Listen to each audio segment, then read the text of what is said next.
I want to welcome you to the 140th Annual Alumni Breakfast. My name is Arthur Holmes from Memphis Chapter, and I'll be presiding. First on the program, we have greetings from our National President, Mr. Calvin Booker. Good morning, alumni and friends. We bring you greetings on behalf of the National Alumni Association.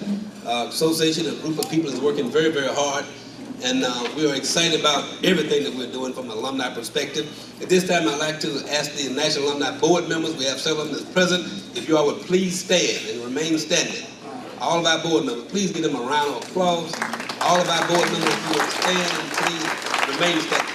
I want to remain standing because I want to acknowledge them to the point that, you know, this board is so good. This is a great board, and it's a prestigious building. You have to pay to be on this board.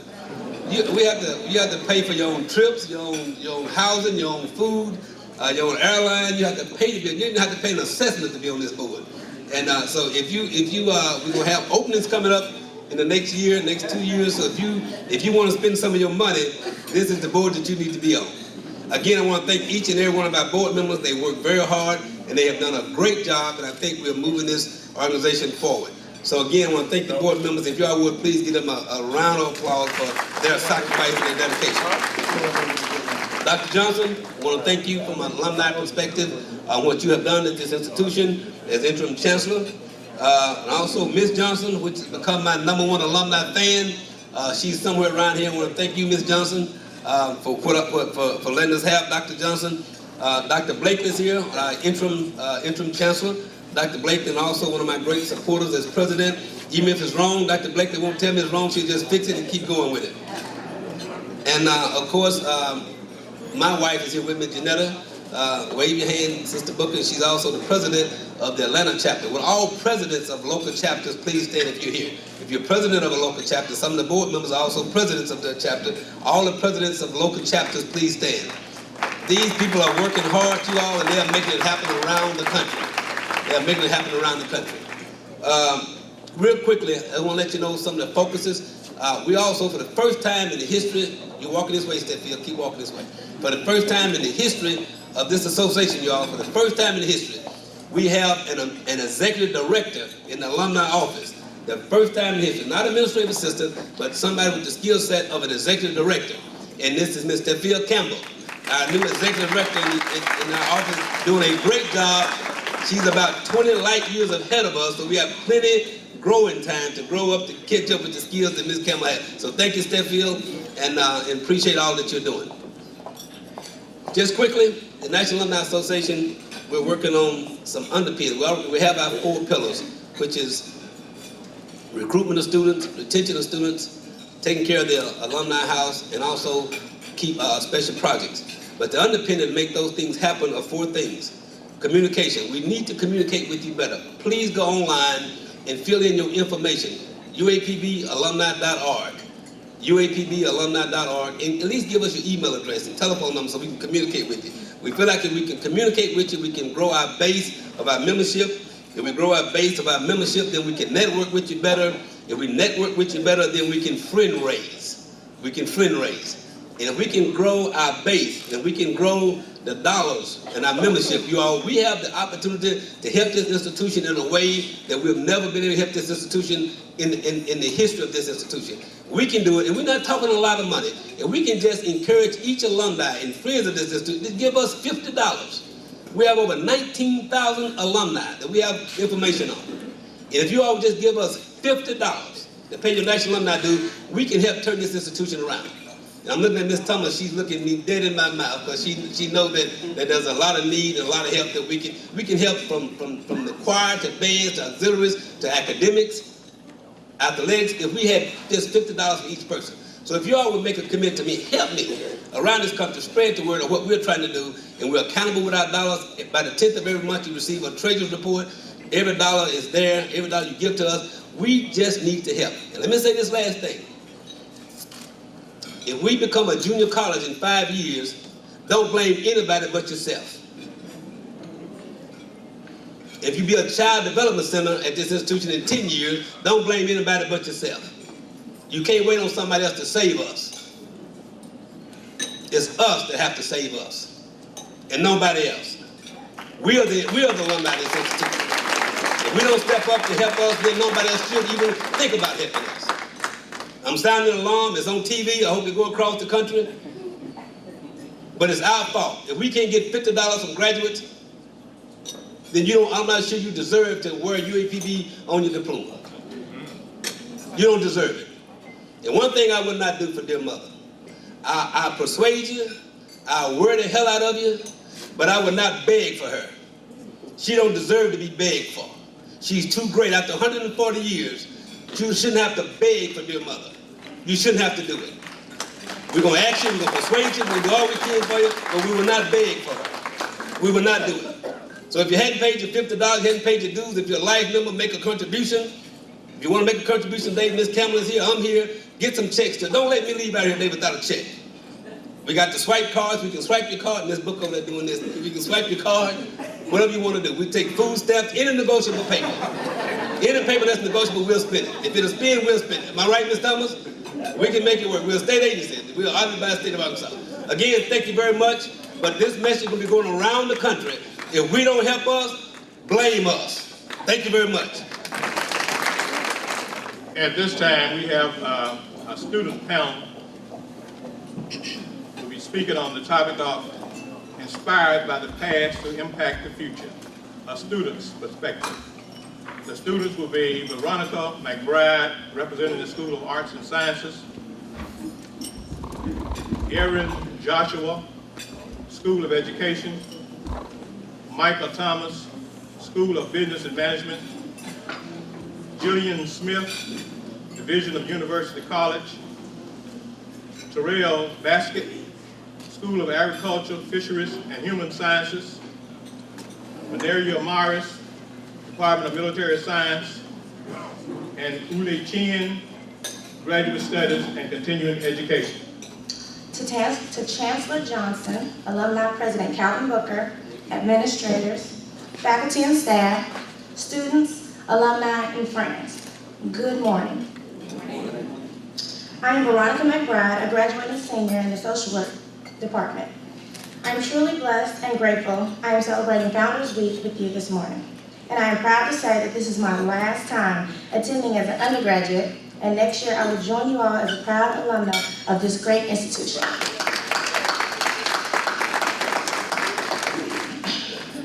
UAPB has honestly pushed me to learn and to grow.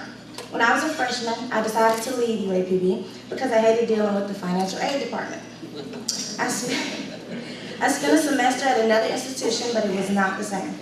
I missed the excitement of socializing with my hallmates at the Herald Complex.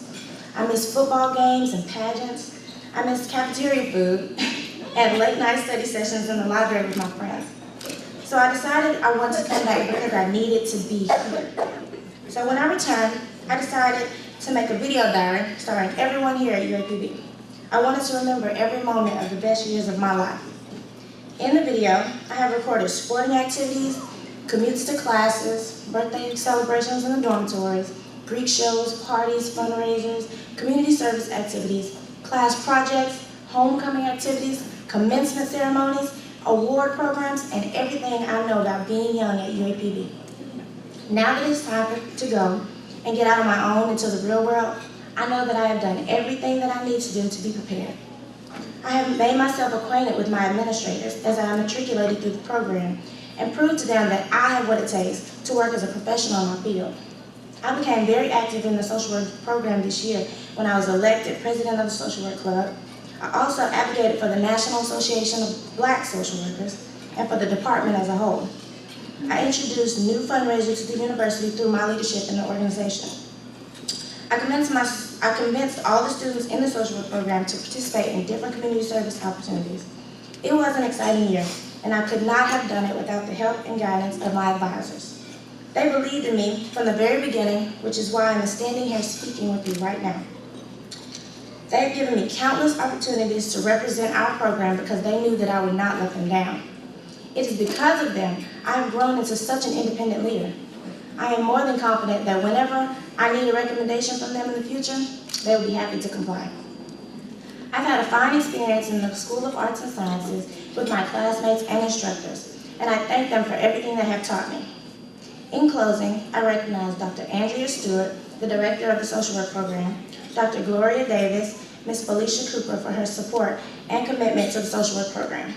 I am confident that they have prepared me to obtain the Master's of Social Work that I will pursue this fall. It has been an honor to represent the School of Arts and Sciences this morning and share my experiences with you. Thank you for your attention. Good morning. Good morning. My name is Erin Joshua, and I was asked to speak today about our theme, which is inspired by the past to impact the future. Recently here at the university, I had the opportunity to meet a champion of gender and racial equality, Dr. Angela Davis. And as I listened to her talk about her life, I was reminded of the remarkable past of African American women in this country and in education.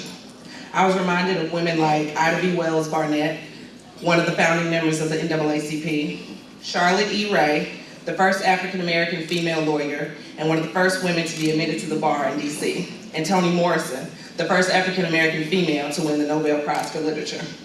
For over 170 years, these women and women like them have courageously challenged the forces that have tried to deny them and have persevered and have allowed their challenges to give them strength, vision, and purpose in the midst of isolation, personal insecurities, and non-supportive learning environments.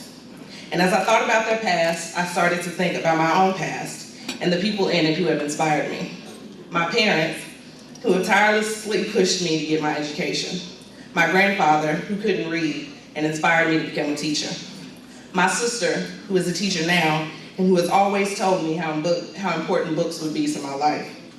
And also the educators here at the University of Arkansas at Pine Bluff, who showed me that people who look like me can be in positions of power in higher education. I thought about the little things that they did that have become big things in my life. Their quiet moments of reflection that have given me clarity. The days, hours, and minutes that all these people have spent struggling in the past and in the present so that my life can be better for me in the future. I had to remember that the people in the past have made a path for my future, that their journey is my journey, and that their past successes and failures are also mine. And after I examined the theme for today, and my own past, and the people in it who have impacted me, I gained a sense of awareness. An awareness that, as an old African proverb states, because these people were, I am. Thank you. Education is the key to success. Good morning, ladies and gentlemen. I'm Michael Thomas, a business and management major, and today I have the pleasure of sharing with you all my experiences as a student in the School of Business and Management and how these past encounters have inspired me to impact the future.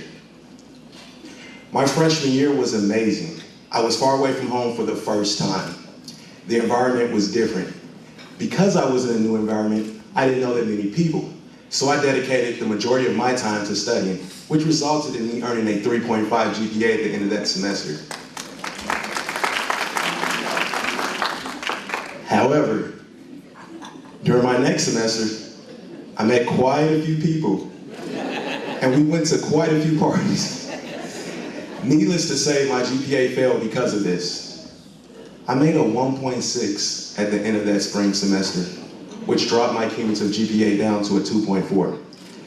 I quickly learned that if I wanted to remain at Golden Line in the School of Business and Management, I would have to redirect my thinking back to my studies. My next 3 years were the most impactful. Because I had changed my mindset, I was able to demonstrate my ability to produce impressive results. My grades were steadily increasing. I went from a 2.4 to now standing before you with a 3.3. I didn't do this by myself though. Support from my department allowed me to pursue meaningful aspirations. I'm sure we all have heard the phrase, everybody ain't able. Because of the caring and concerned faculty, I was able to receive an Alumni Endowment Scholarship. I was able to join the George Dodge Jones Forensics Association, UAPB's debate team, and become president after only 1 year. I was able to become a Ronald E. McNair Scholar, a federally funded program that allows first generation and minority students to attend graduate school and complete studies leading up to a terminal degree.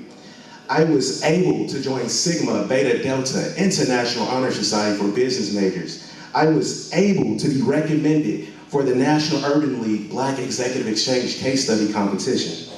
All of these positive experiences have allowed me to become a maximum service to not only the School of Business and Management, but the University of Arkansas at Pine Bluff as well. When I think about our phrase for this morning's alumni breakfast, inspired by the past to impact the future, I think about the theory of utilitarianism. This means the greatest happiness for the greatest number of people. I plan on taking my past experiences that I've learned from the School of Business and Management and applying them to my future career goal of education policy. Supporting attractive educational opportunities is reflective of my experiences here at UAPB, and at this time I would like to thank all of the dynamic faculty and staff and my phenomenal dean in the School of Business and Management for allowing me to share my personal experiences with you. Thank you. Good morning, ladies and gentlemen. I am Cadet Lieutenant Colonel Minari Morris, and today I'm here to talk about one of the people who has been very influential in my decision and to continue my career in the military. I don't know if some of you know him, but his name is General Andre Piggy. If you attended the supported breakfast of the military bar last night, you pretty much know about who Andre Piggy is, but for those who don't, let me give you a little insight about who he is. Andre Piggy was a student here at the University of Arkansas at Pine Bluff, and he was a member of the Gold Line Battalion, such as myself. In 1981, General Piggy graduated from the University of Arkansas at Pine Bluff as a distinguished military graduate with a bachelor's degree in biology. Soon after that, he became a commissioned officer in the United States Army. And in spite of many challenges, he had climbed through the ranks and received the rank of Brigadier General. In fact, he was the first graduate from the University of Arkansas at Pine Bluff to ever receive the rank of Brigadier General. I mean, that in itself was inspirational to me. For a man of that stature to come from the University of Arkansas at Pine Bluff was very influential. But one of the things that inspired me most about this man is, I believe during my freshman year, he came back to speak to the Gold Line Battalion. And when he came back and spoke, he talked about some of the obstacles he's faced as an officer in the Army, some in which I soon will be faced with as a newly commissioned lieutenant. But when he explained those obstacles, he gave us solutions to each one and told us something that we all needed at that point in time. You can do it. Something as simple as you can do it inspired everyone in the Gold Line Battalion, but especially me, for a person who really did not know if I was going to make it in the Army at all. So that was something that was inspirational to me. When he told me that we can do it and be successful, even though we are underprivileged and underrated cadets from the University of Arkansas Pine Bluff, we too can be successful as an officer. He showed me that he gave me inspiration and tools to be a great leader. And he gave me encouragement to be myself in an intimidating army. And like him, I too will embroider my name I will embroider my accomplishments under the name of the University of Arkansas by being a great leader and by representing this university. Thank you guys for your time. Good morning, everyone. Good morning. I'm Oily Chen. It's pretty easy to pronounce my name, Oily. The food is oily, that's how we pronounce it. Okay. I guess in life, there's a lot of difficult questions you face throughout life. For me, I think the most significant one and most difficult to really answer is, what do you see yourself doing in 5 years' time? Or if you make it even longer, 10 years' time, where do you see yourself in? What will you be doing? And for me, this is really a very tough question. I'm now doing my PhD. I'm a PhD student with Department of Agriculture and Fishery. And before I joined here, I was with the World Fish Center, an international institution. The institution basically is working for the poor fishermen, which is a smallholder. So what we aim for is to help the poor farmers to sustain their livelihood and continue to compete in the global international market. So one day I thought to myself, said, maybe it's time. I'm going to be 34, and this year I'm going to be 35. I think it's time to get myself strengthened up in terms of economy, in terms of background. And so I'll be able to contribute back to the community in the future. But of course, I need to think, and I need to answer to the question, how do I see myself in 5 years' time, or 10 years' time? Do I really want to do this? So of course, yes, I'm a vegetarian. If you asked me 10 years ago, I talked to Dr. Day, I'm with Dr. Day now. So I asked him one question, why I'm here? I'm a vegetarian, and I'm doing fish. But one day I realized there's more than that.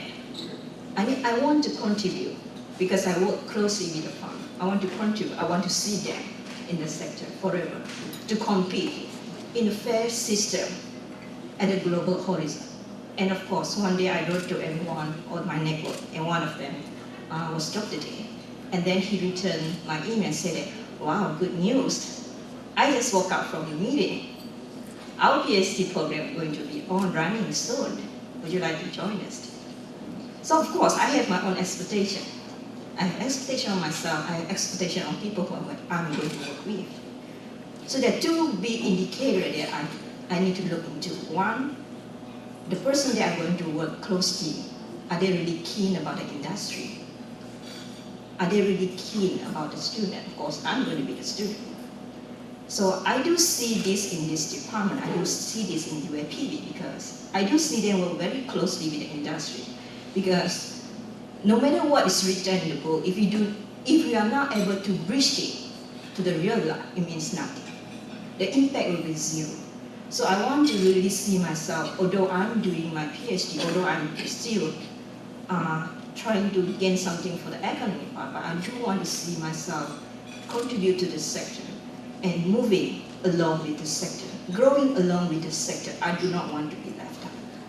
So that's the reason why I'm here today, and I'm really grateful and I'm really thankful to UAPB for choosing me, and I'm happy to be a part of this big family. Thank you. Thank you. At this time in the program, we have our Hall of Fame unveiling the photos by our President, Mr. Kevin Booker Sr. Thank you again, Mr. Holmes. Thank you all for letting me come back up to the podium. I sat down and Dr. Johnson said, we fired up today, huh? and Dr. Johnson, you know, in this position, you know, I'm 57 years old. And if I live to be 85, I only have 10,220 days to live. Now you take your age and deal with it, you know your own numbers.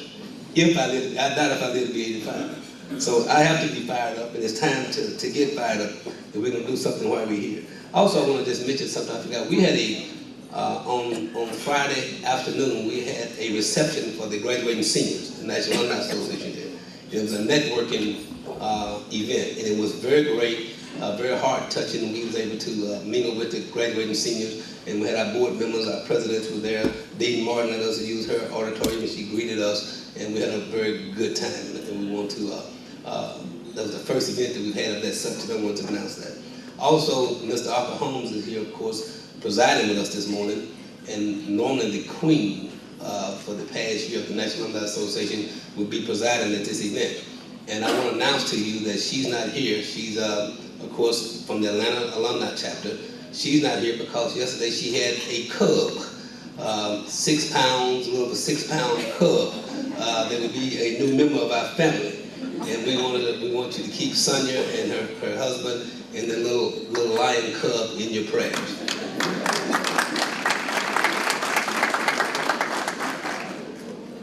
Oh, it's a boy. Little cub, little boy. Also, Dr. Johnson, in being fired up, graduation is just around the corner. And when I know that Miss Campbell will get the phone calls, I'll be getting the phone calls from a great-grandmother who needs $723.19 for her great-granddaughter to walk across the stage, to be the first one in the history of that family to graduate.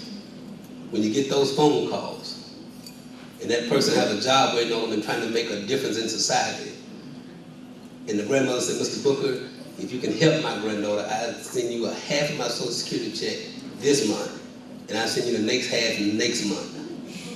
You wonder why we do what we do, and the passion of what we have. That's why we do it. That's why we do it. Ms. Tammy Hall, if you would come and join me at the podium, please, Ms. Hall. Tammy is the chairman of our committee for our Hall of Fame.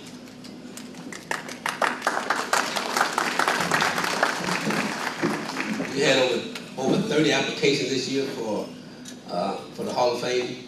We can only select 10 plus 1. We want to ask those who was not elected or selected this year to go into the Hall of Fame, please resubmit your applications next year. We had 30 plus great applications, and all those people deserved and could have been selected to the Hall of Fame.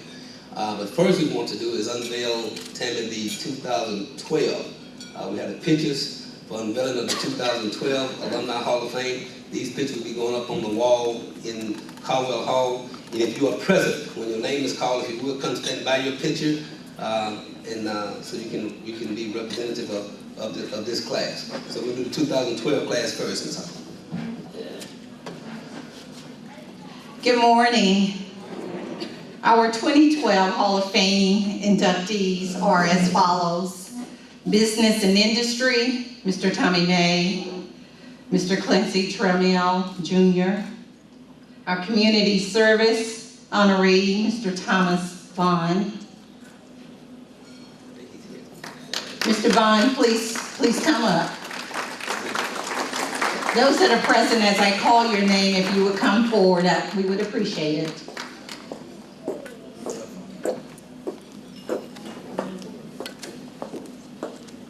In education, we had Dr. Alfred Parks, Ms. Doris Hawkins, Dr. Jacqueline McRae, please come forward.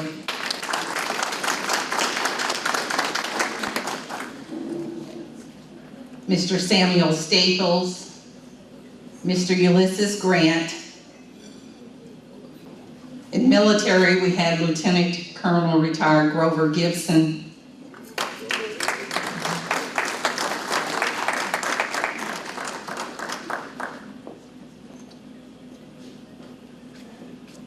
He was here earlier, I saw him as well. And in government and law, we had the Honorable Charles Johnson. Please give a round of applause to our Hall of Fame inductees, 2012. These pictures will be on the wall in Caldwell Hall. Thank you. You may please be seated.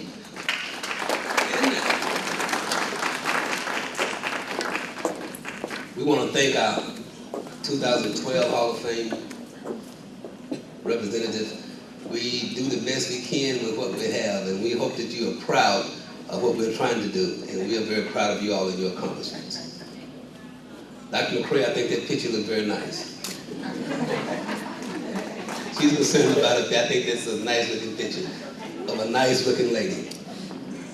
At this time, you all, we're very proud to announce to you for the first time the committee, head again by Ms. Tammy Hall, and she will introduce the committee members. The recommendation from Ms. Hall to the board on Friday, and the board have approved the 2013 Hall of Fame inductees, and all of these people have accepted. So at this time, we will announce the 2013 Hall of Fame, Alumni Hall of Fame members. Ms. Hall.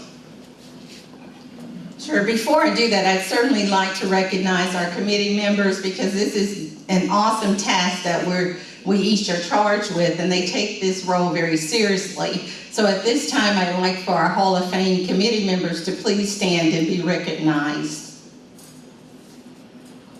Ms. Janetta Booker, Dr. Carolyn Blakely, Mr. Gary Owens, and Mr. Isaac Wilburn.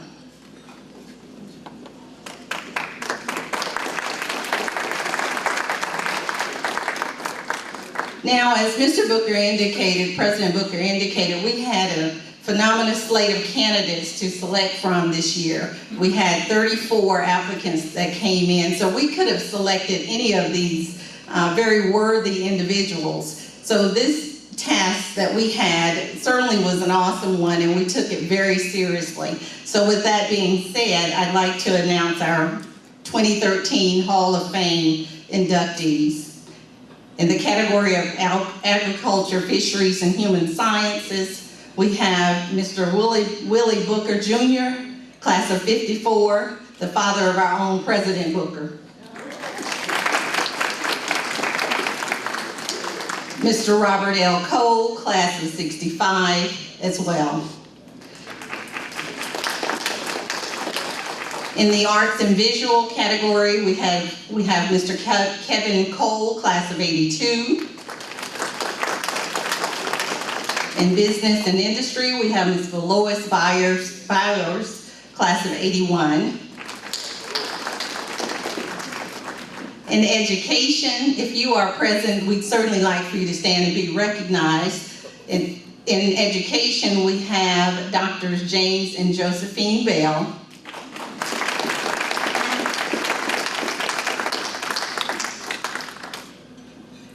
We have Dr. Herbert Carter, class of '56.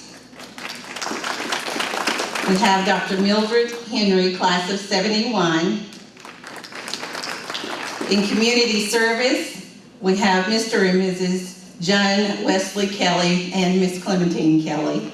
I saw them this morning. Good. Class of '64 and '66, respectively. Government, we have Ms. Johnny Terry Fleming, class of '72. In the category of military science, we have Ms. Annie Nelson, class of '73. And our Lifetime Posthumous Award goes to Mrs. Jimmy Lee Edwards, class of '68. Okay, in the category, we also do Hall of Fame recognitions for our athletics. And I have been given those names. We have Latonya Farrell in track will be recognized.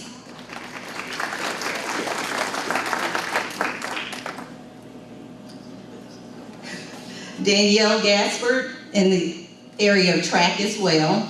And if I mispronounce that last name, please forgive me. Brenda Williams in the category of basketball.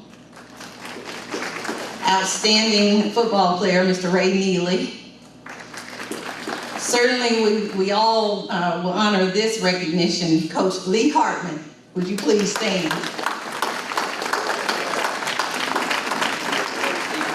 Letter A Club. Ronald McCall football will be recognized as well. So please join us on Friday night homecoming celebrations for this wonderful Hall of Fame banquet. Thank you. Thank you, Tammy, for assisting us in that process, and thank you and your committee for a task that's a tough task. I know you have a tough time trying to decide. And again, if you're a candidate, if you nominated someone and they did not make this year, please resubmit those names to next year. Sometimes it may take more than 1 year to get into the Hall of Fame. Just a presidential privilege quickly, I want to recognize our one-on-one club members. If you are a National Alumni one-on-one club, these are the people who have given at least $1,000 in the last year or two. Will you please stand? These are $1,000 givers. Will you please stand? Please stand. All right. Thank you. Also, those who are part of the President's Club, I think at 250 level and above. 250 and above, if you would please stand. 250 and above, please stand. These are our givers.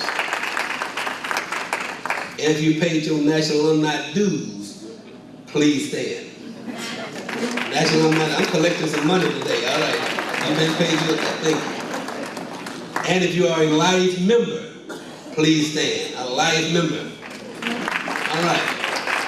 Now, if you didn't stand in either one of those categories, and you're an alumni, we'll look to see you immediately after the benediction.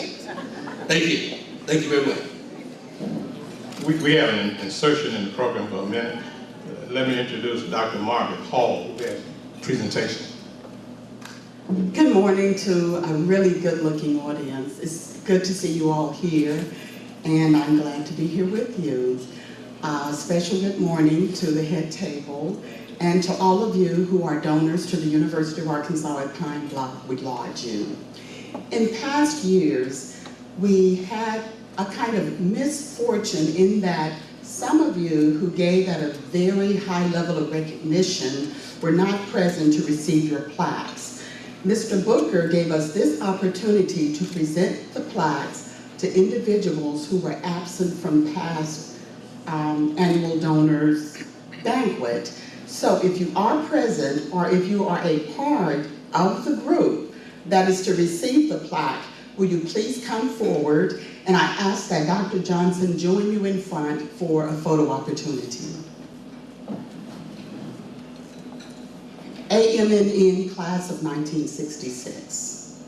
Now there has to be someone here from the class of 1966.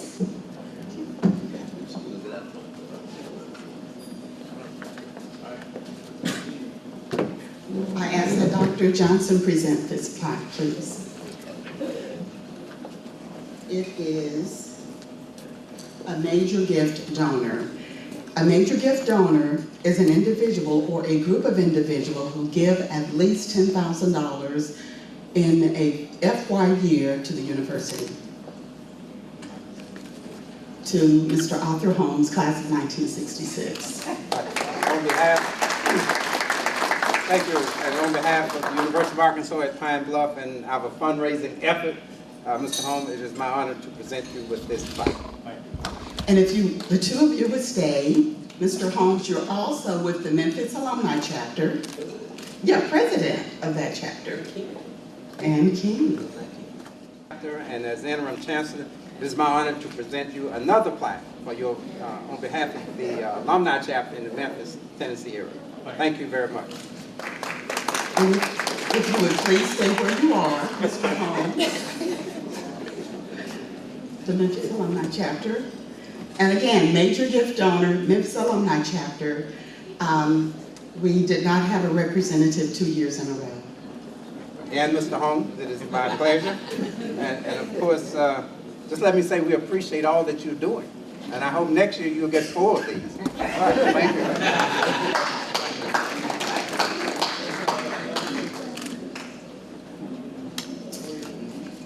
By no means do I want to indicate that the Memphis Alumni chapter is the only chapter that gives generously to the University of Arkansas at Pine Bluff. There are many, many chapters that do so. And I have one other major gift presentation. Mr. Booker, would you please join Chancellor Johnson? The alumni chapter was not only a major gift donor in our last FY year, 2011-2012.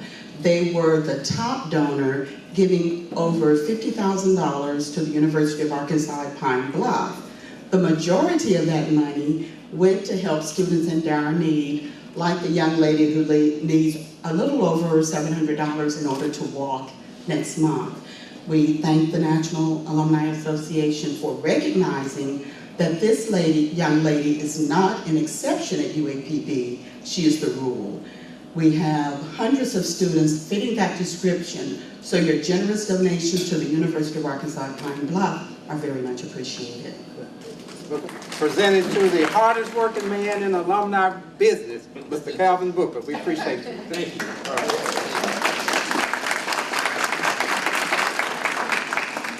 And I'll take one other privilege. I'd like to follow Mr. Booker's example and recognize everyone who has given to the University of Arkansas at Pine Bluff since July 1 of 2012. Will you please stand?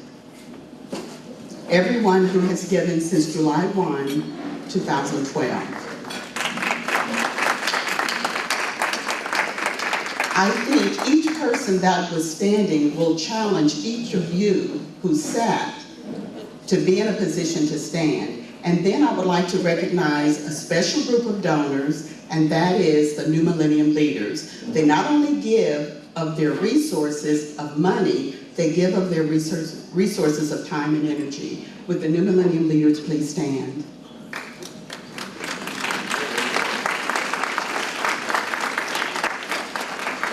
And then the group of people who share in making all of this happen, the UAPB Foundation Fund Board. Will you please stand?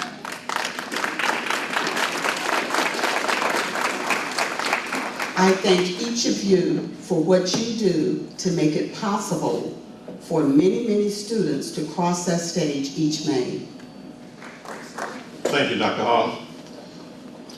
At this time, we will have remarks by Dr. Kelley Johnson, Interim Chancellor. Good morning. Good morning. Mr. Holmes, President Booker. Yes, sir. To the members and officers of the AMN UAPB Alumni Association, and to many others that are assembled here this morning, to our former Mayor, Carl Reedus, who's with us. Thank you, Mayor, for being with us. Also want to recognize my wife, Ms. Bertha Johnson. And when I started on this journey, I was very concerned about the fact that I had never served as a chancellor before, although I've been on the campus for quite a while. And one of the conditions, Mr. President, for me to take this position is that a person that works in the chancellor's office who had made plans for retirement, one of the conditions that I raised and insisted on is that that person would have to stay aboard to give me some direction. So I think Ms. Liz Strickland is still here. Ms. Strickland, are you? Please, let's give her a round of applause.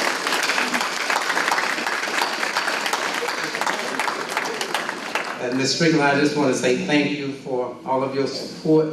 And many of you know better than I do that Ms. Strickland probably has more history and knowledge about the operations of this campus than anybody else on this campus. So I thank you, Ms. Strickland, for that.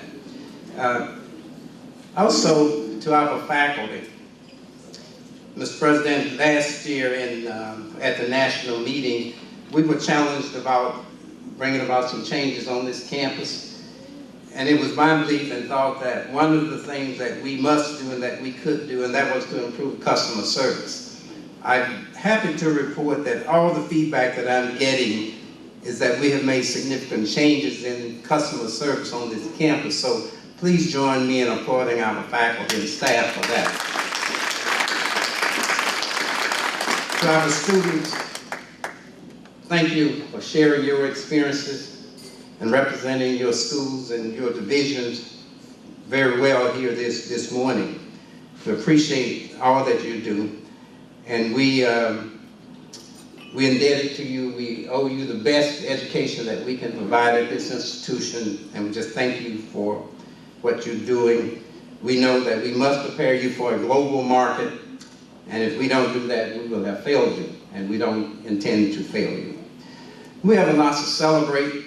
I'm not going to go through a long list of things, but I know that some of you are sitting on the edges of your seat because you want to get to Sunday school on time, so I won't detain you, but there's a couple of things that I want to mention, and I think that's very significant because as I listened to the choir and Dr. Bates this morning, I too, Dr. Bates, was very concerned about the health and welfare of you and our students. I think that was the greatest fear that I had during my tenure here as interim chancellor when I got that call and saying that the bus had been in an accident. And I want to thank you for your leadership. Thank you, Ms. Vaughn, for the phone calls and keeping me briefed about what was going on with our students. Also, we need to know that we have some great things happening here at the university. We hear a lot of negative things about who we are, what we do, and the way we do things, but in all of that, we're doing some great things. We're making some wonderful achievements. We have many great contributors to those achievements. But one thing I want to mention is that in academics, to me, which is at the top of the list, we need to continue to not only celebrate, but to work to make our program successful. We're very proud of our PhD program. Think that it is on the way in aquaculture and fisheries. And I'm happy to announce, and I'm sure Dr. Carroll will applaud this, who is the Dean of School of Education, We just received word on Thursday that our teacher education program has been accredited by the National Council for Accreditation of Teacher Education. And that is good for the next 10 years. And you need to know that accrediting body represents the largest accrediting body in the United States. So Dr. Carroll, to you and the faculty in the School of Education, we say thank you. We want to thank Dr. Benjamin and the whole STEM staff for all that they're doing in the STEM areas. We have a new building right across the street that's on its way up, and we are looking forward to a lot of great things. Also, you might need to know that our student achievement is increasing. The grade point average of our students is continuing to increase. The ACT scores are going up. And I think that means that we will be able to retain more students, meaning we'll be able to graduate more students, meaning that we will fully meet the requirements of the State Department of Education. Just recently, I shared with the faculty that we are charged by the Department of Education with some accountability issues by legislation. And Ms. Thomas would say we call those performance standards and tied into our budget. And I want you to know that it was possible to earn 10 points. If we had lost more than a number of those points, we would have lost 5% of our funding. But I'm happy to report to you this morning that we earned the highest number of points that you could get, so that was 10 points. So please applaud the faculty staff for that. We always appreciate Ms. Thomas for heading us in the right direction. And Mr. Booker, if you think you drive a tight ship, you need to talk to Ms. Thomas. But Ms. Thomas, we appreciate all that you do in keeping us afloat. Also, you know, I'd be remiss if I did not mention our championship football program and all of the successes that they earned this year. Also, basketball probably had one of the best seasons that they have ever had, men and women. Football, our baseball team and track team are all beginning to move, so I think pretty soon we will begin to have the kinds of programs that will cause us to fill up the stadium, President Booker. And I think that is commendable, and those are the kinds of things that we ought to do. Also, we need to give a round of applause to leadership in our National Alumni Association. Never before have we had such a focus, such direction, and such organized effort to move the Alumni Association forward, which means that it will move this institution forward. So let's give them a round of applause.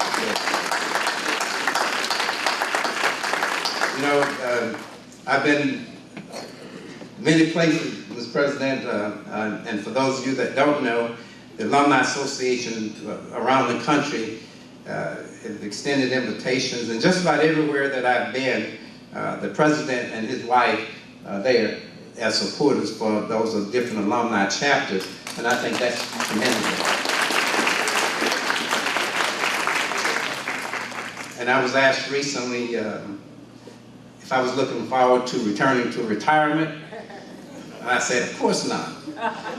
And of course, by the end of next month, the 29th of May, I will have served a full year as interim chancellor. So I say that to say that I've struggled through all of the things that chancellors do, and I've had a lot of support. So to summarize and to close, I want to say to you that I'm reminded of the story of the old wise man that was challenged by two young men. To make a long story short, the young man held a bird in his hand and he said, "Oh man," said, "since you're so wise, you tell me if this bird in my hand is dead or alive." And the old man said, he thought about it for a minute and he said, "Young man," he said, "I don't know if the bird is alive or whether he is dead, but I can tell you one thing for sure, that bird's future is in your hands." So the future of this institution is in your hands. I think we have just celebrated one of the greatest Founders Day, Founders Week celebrations. I want to thank Ms. Tisha Arnold and her staff for that, all those committee members. Tisha, would you please stand, and all of your committee members, would you ask them to stand? Ms. Campbell, co-chair of that group, thank you, thank you. And if our changes inconvenience you in any kind of way, please blame the Chancellor for that. But again, I say, I think we've had one of our best celebrations, and we look forward to even a better and greater celebration next year. Thank you. We have come to the end of our breakfast program. I want to thank all the participants, all the honorees, and I want to thank you. You've been a great audience. At this time, we'll have our alma mater led by Dr. Michael Bates. And we all stand, please.